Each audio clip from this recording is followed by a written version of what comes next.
जैसे मैं आपको एक उदाहरण दूं, कल एक अभिभावक आए थे जो अपने इलाज के लिए पति पत्नी एम्स चले गए थे और अपने दो बच्चे को, एक जो क्लास 6 में पढ़ता था और एक जो क्लास 4 में पढ़ता था, और उसको एक गाय की जिम्मेवारी दे के वो चले गए थे। बच्चा कुछ दिन तक स्कूल आया और स्कूल आना छोड़ दिया। हम लोगों के लाख कोशिश के बाद वो स्कूल नहीं आया। गार्जियन जब इलाज करा के लौटे हैं तो बच्चे फिर स्कूल आए। इससे क्या होता है कि बच्चों का अधिगम क्षमता जो है वो विद्यालय की पढ़ाई से 190 बच्चे अभी तक राष्ट्रीय मेधा सह आय छात्रवृत्ति प्राप्त कर चुके हैं, जो किसी एक स्कूल से अधिकतम मात्रा हो सकती अभी तक। उच्च विद्यालय मोहनपुर में लगभग 50 लाख का ग्रामीणों ने योगदान दिया। ये एक अद्भुत चीज़ है और गर्व से कह रहा हूँ कि मेरा स्कूल मधुबनी पेंटिंग बनाने में बच्चे यहाँ के इतने दक्ष हैं कि अब वो व्यावसायिक रूप से अपने काम को करने लगे हैं और बच्चे कुछ न कुछ उस मधुबनी पेंटिंग से अर्जन करके अपने पढ़ाई में वो खर्च भी कर रहे हैं। मैं एक उदाहरण दे दूं। एक बच्चा आया, बोला कि सर मैं अगर एक मधुबनी पेंटिंग बढ़िया बना के आपको दे दूं तो आप हमको कितना पैसा देंगे। दरअसल उस बच्चे को इच्छा थी एक बैग खरीदने का, बहुत अच्छा बैग खरीदना चाहता था। तो वो एक बहुत सुंदर मधुबनी पेंटिंग बना के लाया और उसको विद्यालय के शिक्षकों ने एक अच्छा बैग खरीद के दे दिया। तो ये होता है, बच्चे ने सीख के, स्किल को सीख के अपने जीवन यापन में भी वो इसका यूज कर पा रहे हैं। आप देख रहे हैं बेगूसराय खबर और अभी हम हैं मोहनपुर में और ये राजकीयकृत मध्य विद्यालय है और हमारे साथ यहाँ के हेडमास्टर विनय जी जुड़े हुए हैं। ऐसे तो ज़िला में आप अगर शिक्षा से जुड़े हुए हैं या अगर बेगूसराय के बारे में थोड़ी भी जानकारी रखते हैं तो कुछ विद्यालय ऐसे हैं जिनको लोग जानते हैं, उनकी अच्छाई के बारे में जानते हैं। तो मिलना कम हुआ है, लेकिन जब मिले हैं तो बहुत ऐसी बात को उठाएंगे जो आपसे लोग सवाल नहीं कर पाते हैं कि समस्या क्या है, कि अगर आपका स्कूल अच्छा है तो कहाँ पे और सपोर्ट मिलना चाहिए, क्या चीज़ आपसे मदद मिलना चाहिए कि आपका स्कूल और बेहतर हो और एक और ज़िले में हम कहेंगे तो राज्य में उसका नाम हो। तो क्या समस्या है, मेन हम समस्या की बात करेंगे। अच्छाई तो बहुत लोग जानते हैं, लेकिन आपसे आपकी समस्याएं नहीं पूछी जाती है कि स्कूल में क्या समस्या है जो हम उठाना चाहेंगे। तो पहले तो हम बेगूसराय खबर में आपका स्वागत करना चाहेंगे। बहुत बहुत धन्यवाद समय देने का। ये विद्यालय एक सामान्य सरकारी विद्यालय ही है। ग्रामीणों के सहयोग के कारण यहाँ इंफ्रास्ट्रक्चर कुछ अधिक है और बच्चे यहाँ के सजग हैं, शिक्षक सजग हैं, जिससे यहाँ स्वास्थ्य सफाई वगैरह का थोड़ा सा दूसरे स्कूल के तुलना में थोड़ा सा डिफरेंट दिखता है। लेकिन समस्या की जहाँ तक बात है, विद्यालय में समस्याएं सबसे अधिक है आर्थिक। चूँकि सरकार के द्वारा मात्र 75,000 रुपये दिए जाते हैं, वो आर्थिक एक समस्या विद्यालय को है। दूसरी समस्या जो है वो है इंग्लिश मीडियम होने के कारण, जो प्राइवेट स्कूल में इंग्लिश मीडियम के प्रति जो आम लोगों का रुझान है, उसके कारण अच्छे आर्थिक वर्ग के लोग, परिवार के या सामाजिक परिवार के लोग आ नहीं पाते हैं, बच्चे नहीं आ पाते हैं। हमारे पास जो बच्चे आते हैं उनका सामाजिक और आर्थिक स्तर बहुत ही निम्न है, जिसके कारण हमें उन्हें पढ़ाने में बहुत सारी कठिनाइयाँ होती हैं। जैसे मैं आपको एक उदाहरण दूं, कल एक अभिभावक आए थे जो अपने इलाज के लिए पति पत्नी एम्स चले गए थे और अपने दो बच्चे को, एक जो क्लास 6 में पढ़ता था और एक जो क्लास 4 में पढ़ता था, और उसको एक गाय की जिम्मेवारी दे के वो चले गए थे। बच्चा कुछ दिन तक स्कूल आया और स्कूल आना छोड़ दिया। हम लोगों के लाख कोशिश के बाद वो स्कूल नहीं आया। गार्जियन जब इलाज करा के लौटे हैं तो बच्चे फिर स्कूल आए। इससे क्या होता है कि बच्चों का अधिगम क्षमता जो है वो प्रभावित होता है। इस तरह के कार्यक्रम जो है तो हम लोग चाहते हैं कि एक सरकारी कार्यक्रम इस तरह चले कि स्कूल में पढ़ने वाले बच्चों का जो सामाजिक स्तर है या सामाजिक समस्या है उसको हल करने के लिए सरकार योजना बनाए। सर आईआईटी है या और भी इंस्टीट्यूट हैं या और भी यूनिवर्सिटी हैं, उसमें लोग ललायित रहते हैं पढ़े मेरा बच्चा जाए, चाहे एम्स हो। तो यहाँ पे सरकारी स्कूल में अपने पेरेंट्स को, अच्छे वर्ग के लोग, अच्छे जो इनकम वाले लोग हैं, क्यों नहीं डालना चाहते हैं? क्या आपको लगता है क्या समस्याएं आ रहा है जिसको हम लोग को सॉर्ट आउट करना चाहिए? मेरे स्कूल में नामांकन की समस्या नहीं है। ये गांव में आमतौर पे 300 या 400 बच्चों का इस गांव का जो हमारा पोषक क्षेत्र है उसमें है, लेकिन इसके बावजूद भी 600 करीब बच्चे हमारे यहाँ 650 बच्चे का नामांकन है। अगल बगल अड़ोस पड़ोस के बच्चे जो अपने पोषक क्षेत्र से बाहर हैं उनका भी बहुत दबाव रहता है कि वो नामांकन ये करें। एक बात जो नामांकन में है उस सिलसिले में मैं कहना चाहूँगा, अभिभावक चाहते हैं इंग्लिश मीडियम पढ़ाई और उनका एक रुझान होता है, एक चल गया है कि इंग्लिश मीडियम में बच्चे बहुत अच्छा करते हैं और इंग्लिश मीडियम नहीं होने के कारण कुछ वर्ग के बच्चे हमारे पास नहीं आ पाते हैं। और अच्छी पढ़ाई होने के बाद भी आपको मैं बता दूं कि इस विद्यालय की पढ़ाई से 190 बच्चे अभी तक राष्ट्रीय मेधा सह आय छात्रवृत्ति प्राप्त कर चुके हैं, जो किसी एक स्कूल से अधिकतम मात्रा अभी तक है। स्कूल का एक स्टूडेंट का जो बेसिक नेसेसिटी है, अगर हम शिक्षा के क्षेत्र में बात करें तो एक बुक है जो कि गवर्नमेंट प्रोवाइड करती है, उसकी भी क्वालिटी उतनी अच्छी नहीं होती है जो कि हम बुक मार्केट से परचेज करते हैं। दूसरा है class work copy, homework copy, diary, उनको पेन, पेंसिल, शार्पनर, जो भी एक्स्ट्रा चीज़ है, तो हमको लगता है कि वो चीज़ उनके पास सही से उपलब्ध नहीं रहता है। तो क्या लगता है कि ये उनको शिक्षित करने में एक बाधा होता है क्योंकि उनके पास उपलब्ध नहीं होता है? हाँ, बाधा तो है। पुस्तक एक हमारा सहायक सामग्री है बच्चों को पढ़ाने के लिए। पुस्तक की उपलब्धता शिक्षक के नहीं रहने पर बच्चों के लिए बहुत ज़्यादा ज़रूरी हो जाती है। और हालांकि पुस्तक अभी इस साल सरकार के द्वारा समय पर उपलब्ध करा दिया गया है, बच्चों को बांट दिया गया है। मात्र क्लास 7 के बच्चों को अभी तक पुस्तक नहीं मिली है। बच्चे पुराने पुस्तक से अभी पढ़ रहे हैं। कॉपी की समस्या है तो हमारे यहाँ छात्रवृत्ति योजना है। सरकार वर्ग 1 से 5 तक के लिए 600 रुपये, 6-7 के लिए 1200 रुपये और अष्टम के लिए 1800 रुपये की छात्रवृत्ति देती है। तो बच्चों को सुविधा होती है कि वो लोग किताब कॉपी खरीद सकें।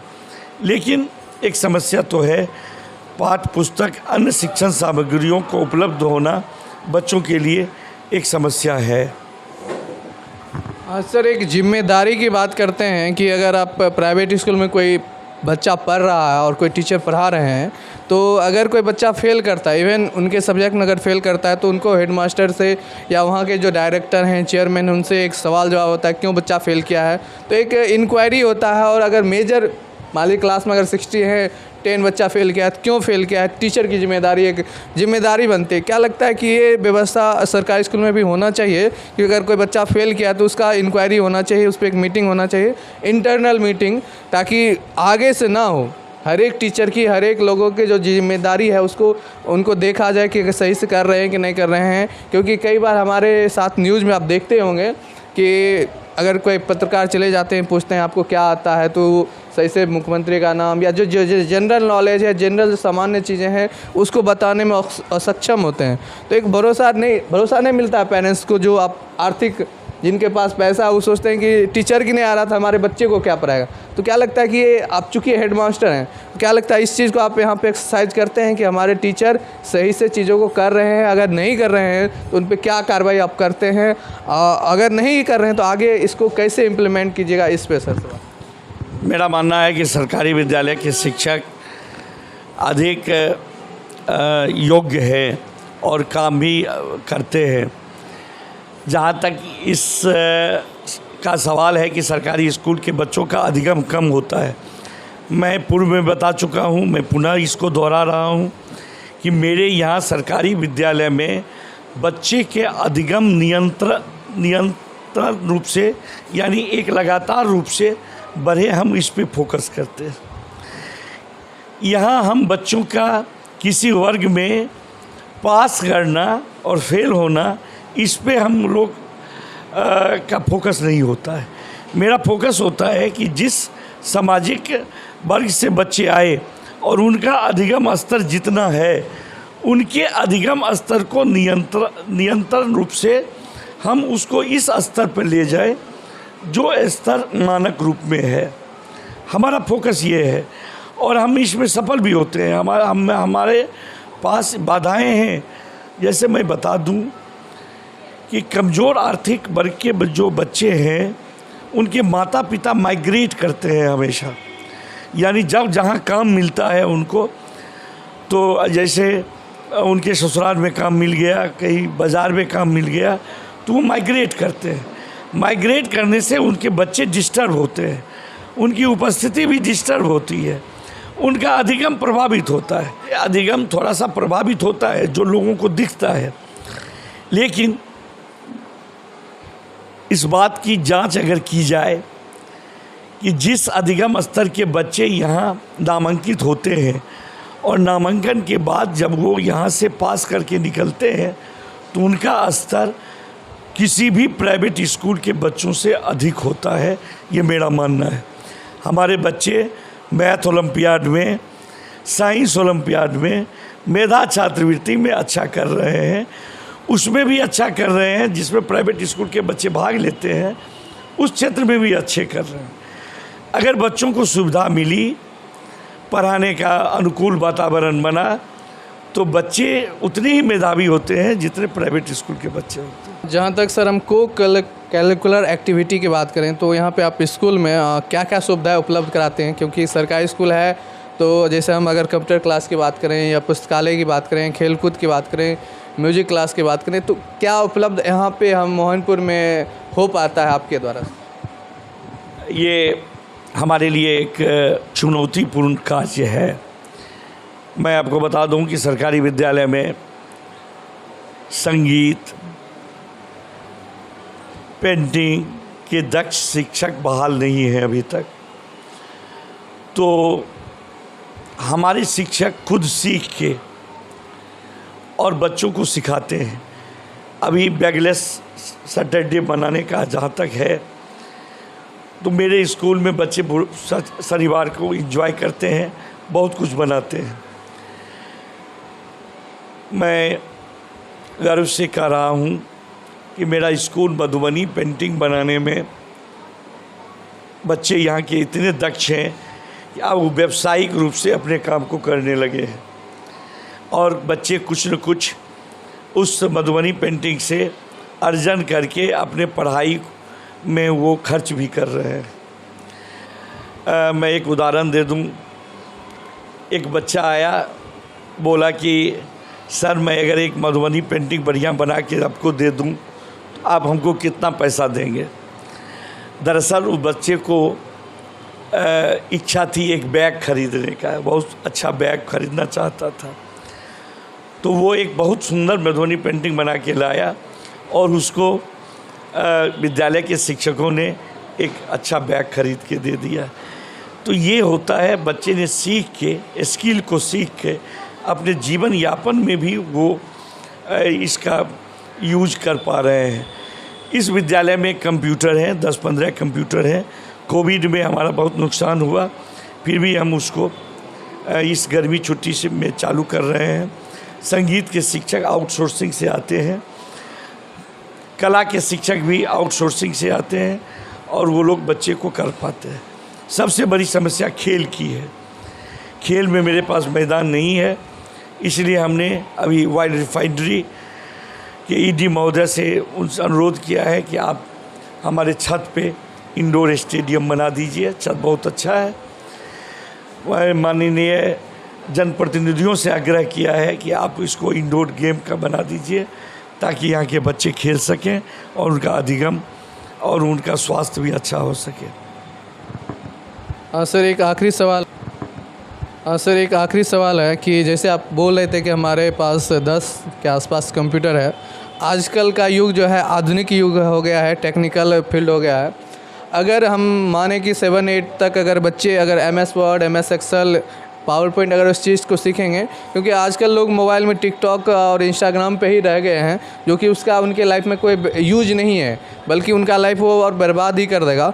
तो अगर ये सब चीज़ें अगर उनको सिखाया जाए, उनको बेहतर किया जाए, एक्स्ट्रा क्लास भी दिया जाए, एक्स्ट्रा समय उनको दिया जाए, जो इस चीज़ के लिए इच्छुक हैं, जैसा कि आप पेंटिंग के लिए बोल रहे थे कि जो इच्छुक हैं वो आगे सीख रहे हैं, तो ऐसा हमारे ख्याल से एक सुझाव है कि इस चीज़ को करना चाहिए। दूसरा सुझाव सर ये भी है, या आप इस पे बोल सकते हैं कि जो समाज में जो लोग हैं, आस पड़ोस के लोग हैं, किन्हीं का मूर्ति कला में ज़्यादा फेमस है, कोई कुम्हार हैं, वो मिट्टी का घड़ा बनाते हैं, उस पर डिजाइनिंग करते हैं, अदर फील्ड के लोग हैं, तो उनको एक मौका दीजिए और हमारे ख्याल से अपने पेज के माध्यम से एक आवाज़ भी उठाइए और भी जगह उस चीज़ को उठाइए कि समाज के जो बेहतर हैं अपने फील्ड में समय दीजिए। वो अपना यहाँ स्कूल में बात रखिए, सर हम इस फील्ड में बेहतर हैं, हम महीना में 1 दिन समय देंगे, सप्ताह में 1 दिन समय देंगे, और वो उससे उनका बहुत ग्रोथ होगा, क्योंकि वो ज़मीन से जुड़ा चीज़ है, वो स्किल है। और आपको पता ही हमारे देश के प्रधानमंत्री स्किल इंडिया की बात करते हैं, दक्ष बनाने की बात करते हैं। तो इस पर आपका मतलब मेरे सुझाव पर आपका क्या कहना है?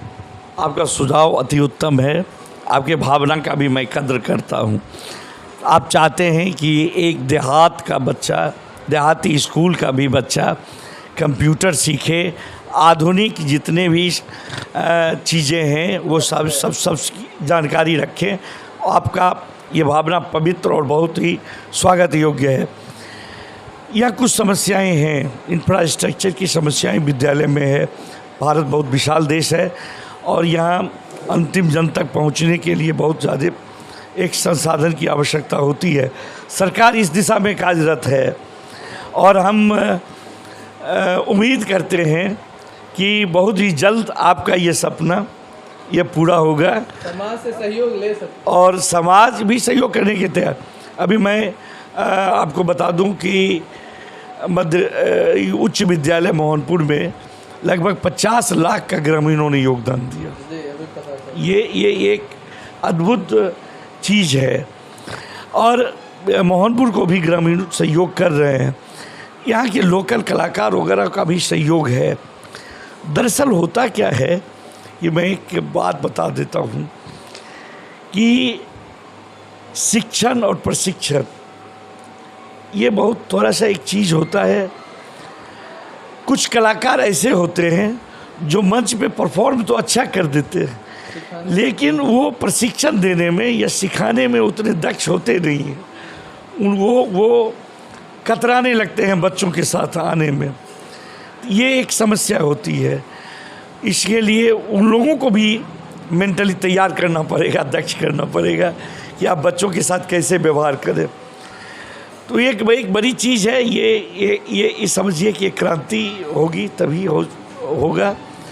लेकिन आपके हम इस सुझाव और भावना का कद्र करता हूँ। सर आपसे बात करके बहुत अच्छा लगा और हम चाहते हैं जैसा आप ग्रोथ कर रहे हैं, और आपसे बात करके बहुत चीज़ को सीखने का, समझने का मौका मिला कि किस रूप में सरकारी विद्यालय काम करता है।